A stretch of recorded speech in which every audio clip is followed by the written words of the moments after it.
And a good morning to you. I am Pat George on Money Talk 1010 and 103.1 FM, 92.1 FM too. We are all over the dial, and this is our K3 Now MD Minute. But when we say minute, we really have 10 minutes. And on the other end of this conversation is, well, a neurosurgeon right here from the Tampa Bay area. As we say good morning to him, Dr. Robert Kowalski.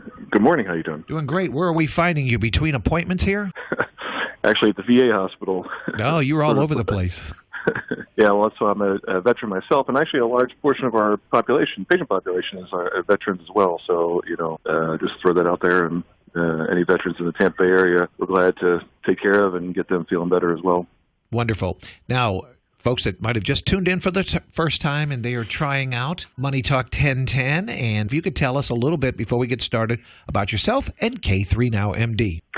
Sure. I'm a board-certified neurosurgeon, and I've been in clinical practice in the Tampa Bay area for almost a decade now. But as a side business, I have a wellness clinic, K3 Now. The Now stands for Neuroscience Optimized Wellness. And really, we look at trying to improve patients' quality of life, primarily through the endocrine system. The endocrine system is a series of glands throughout your body that ultimately are controlled by the brain, directly by the pituitary gland of the brain. And so the endocrine system includes, among other things, the testicles and the ovaries producing sex hormones. You can't turn on the radio without hearing a commercial for testosterone clinic. That's one small part of what we do. The other parts of the endocrine system include your thyroid gland. Probably about 30% of females have hypothyroidism or low thyroid. Your thyroid, among other things, controls your heat and cold tolerance. It also controls your metabolism to a certain degree. And then the adrenal glands, which are two glands that sit above your kidneys that produce your stress hormones, things like cortisol and DHEA.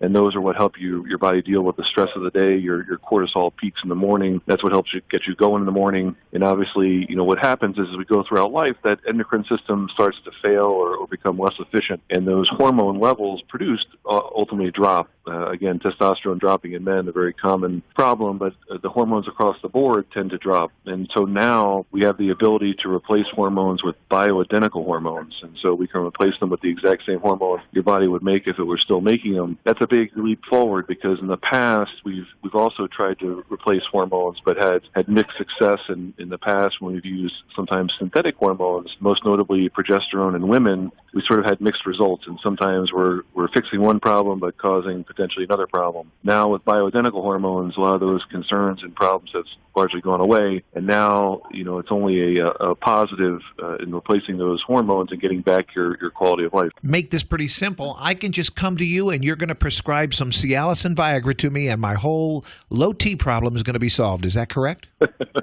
Yeah, exactly. No, it's. I wish it were that easy. It's not that much more difficult, but a lot of times it's a good example where people are probably solving the problem in the wrong way. And so what happens in men is obviously lack of testosterone can cause problems with sexual performance, but it's really a testosterone issue. And so sometimes we try and take another drug to solve the problem when really, replacing the testosterone, those problems would largely go away. And I would make the analogy, using Cialis or Viagra is almost like using a fuel additive for your car. But if your car doesn't have any gasoline in it, you're not going to get very far. And so, really the underlying problem is a lack of testosterone. And so replacing that will often improve a male's libido and sexual performance and just, improve their lean muscle mass and numerous benefits. But with regard to sexual performance, that typically would alleviate all of one's concerns. And then if somebody wanted to use those on top of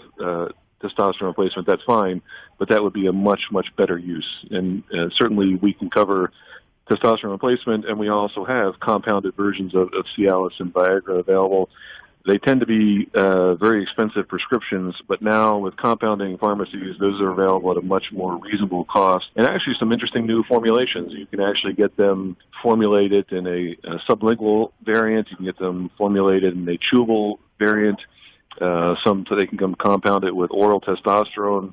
And there's even some versions that are compounded with a drug called oxytocin, which helps them work better. So there's a lot of options out there, and first and foremost, we want to solve the underlying problem, but in doing so, often can get certainly men much better performance. And again, half our patient population are ladies as well. So we're work on both sexes equally.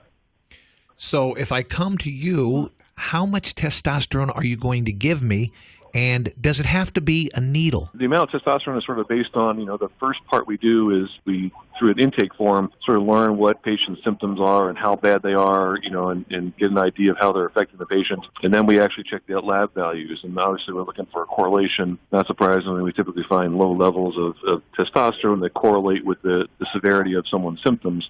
And then typically what we're trying to do is get your testosterone level back to what it would be, around the age of 25, and that would be the total testosterone of around 900. But the end amount is actually titrated to each person's response and what their goals are and their clinical symptoms. So some people may need a testosterone level of 700, 800. Some people may need 1100. Some people 900 is right where they want to be. So the first step is to sort of get that deficit fixed and get them back into that, normal optimal range. And then from there, we can sort of titrate it a little bit to get that best, clinical effect. There's several different ways. I mean, the most common and sort of gold standard way of replacing the testosterone is to do a needle injection. It used to be thought that it had to be a deep muscular injection, which was honestly a bigger needle and a deeper injection, and nobody sort of looked forward to that. The reality of it is we now know that you can get just as good a level with a subcutaneous injection, so a much smaller needle and a much more superficial injection. There are testosterone creams and gels. Typically, the creams and gels produce a lot of a byproduct called DHT or dihydrotestosterone, which doesn't cause baldness in men, but it can accelerate it in those who are genetically predispositioned to have baldness. So a lot of men would want to avoid those. And quite frankly, the gels and creams, typically can get your level up so much, but it typically maybe 1 or 2 or 300 points at most. If you have a lower level than that, it's going to be hard to get there with just the creams or gels. And then there are pellets. The pellets offer something where with a small procedure, a small needle, we can inject pellets underneath the skin. Those pellets, last somewhere between 3 and 4 months, so it's kind of nice. You have them in, they're done. But you can't really control the levels once they're in, and we've seen a lot of erratic levels with pellets. And so there are a couple options out there, but for men, typically, the once-a-week injection tends to be the most commonly used. And although we offer to give the injection, most of our patients, once they've been instructed how to do so, would much rather do the injections themselves. Sometimes a family member or loved one will do the injection for them, but we teach most patients to actually do it themselves. I didn't think estrogen was supposed to be in my body, and it says on K3NowMD.com on the website that you do 3 different things with the injection. What are those? Yes, the first part, the endocrine system works in a feedback mechanism. So when we give you testosterone, your body sort of sees it and realizes, I have it, and it shuts down your own production. So to the extent you have production left, the testosterone that we give you actually shut down your own production. We can sort of trick the body by giving you something called HCG, which is actually something pregnant women make. HCG just happens to have a very similar chemical structure to LH or luteinizing hormone, which is the signal that your body sends to the testicles telling them to turn on testosterone production. So when we give you HCG, it actually keeps your own production going. And so that's a sort of way of protecting the testicles, meaning that if we didn't do that, you would literally cause atrophy or shrinkage of the testicles and cause that system to shut down.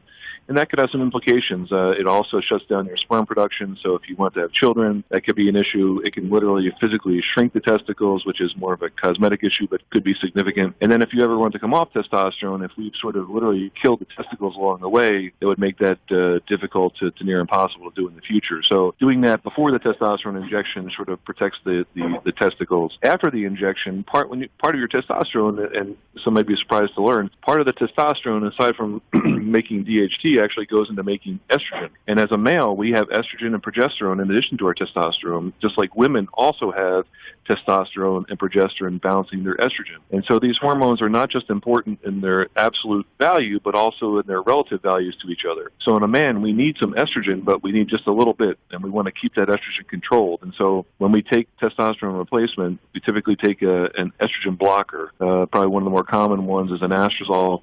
It's a small pill you take the day after your testosterone injection, and that helps control that production of estrogen and keeps it at a low level where we have just the amount we need, but not too much.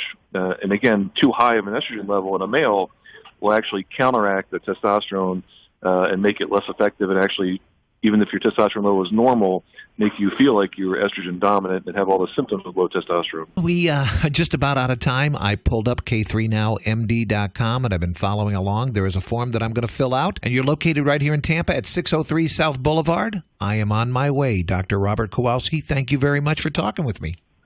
My pleasure.